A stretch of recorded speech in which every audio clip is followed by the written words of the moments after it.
என்னக்கா பண்ணுற? இந்த மோர் அடிச்சிட்டு இருக்கேன்ப்பா. அது அமாவாசை இன்னைக்கு. நீங்க சாமி கும்பிட்டீங்க. அந்த அக்கா காலையிலேயே ஃபோன் பண்ணாங்க. நான் சொல்லிட்டேன், அக்கா அமாவாசை நான் சாதம் வைக்கல, பாப்பாவுக்கு சும்மா பிரெட் தான்க்கா இது பண்ணி தரேன் அப்படின்னு சொல்லிட்டேன். மத்தியானம் வேணா கிடைக்கும்க்கா அப்படின்னு சொல்லிட்டேன்.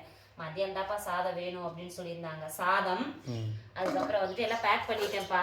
அவரைக்காய் சாம்பார், கோழி அவரை இருக்குல்ல அதில் சாம்பார். அதுக்கப்புறம் வந்துட்டு இன்னைக்கு எங்கள் அம்மா வச்ச ரசம். ரசம், அதுக்கப்புறம் வந்து வாழைக்காய் பொரியல், அப்புறம் அவரைக்காய் பொரியல்ப்பா. பட்டை அவரை பொரியல், அப்பளம், தயிர் மட்டும் வாங்கிட்டு மோர் அடிச்சிட்டு இருக்கேன். அவங்களுக்கு பேக் பண்ணியிருக்கேன். இப்போ வரேன், நாங்கள் ஃபோன் பண்ணேன். பேக் பண்ணிட்டியா? பண்ணிட்டேன். சாதம் 2 இதில், சாம்பார், ரசம், டப்பர், வாழைக்காய் பொரியல், அவரைக்காய். சரி, அப்பளம் கட்டி கொடுக்கணும். அடுத்து இந்த மோர் கலக்கி ஊற்றிடலான்னு சொல்லிட்டு கலக்கி கொடுங்கப்பா. அதில் தான் ஊற்றி பேக் பண்ண போகிறேன். இன்னைக்கு நம்ம வீட்டில் அமாவாசை சமையல் தான். யாரெல்லாம் அமாவாசை சமைப்பீங்க சமைப்பீங்கன்னு சொல்லி கமெண்ட்ல சொல்லுங்கள். பாய்.